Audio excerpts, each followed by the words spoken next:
गरीब की बारिश, एक माँ की दुआ। जोर जोर से बारिश हो रही थी।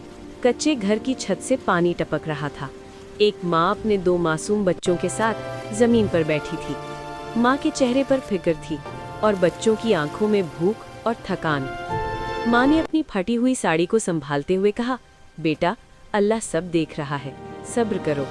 लेकिन दिल के अंदर वो रो रही थी, क्योंकि घर में ना खाना था, ना पैसे, सिर्फ बारिश और तन्हाई। बेटी ने माँ का हाथ पकड़कर कहा, अम्मी, आज रोटी मिलेगी? माँ कुछ न बोल सकी, बस आसमान की तरफ देखा और चुपचाप दुआ करने लगी। माँ के होंठ हिल रहे थे, या अल्लाह, मेरे बच्चों को भूखा न रखना। बारिश और तेज हो गई, जैसे आसमान भी उनके दर्द को महसूस कर रहा हो। अचानक एक रईस आदमी वहां रुका।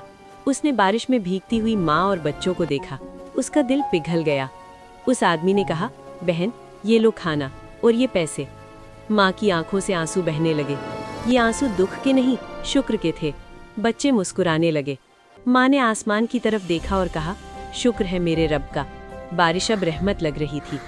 इस दुनिया में जो सब्र करता है, अल्लाह उसके लिए कहीं ना कहीं से रहमत भेज देता है। गरीबी गुनाह नहीं, लेकिन किसी गरीब की मदद न करना गुनाह है।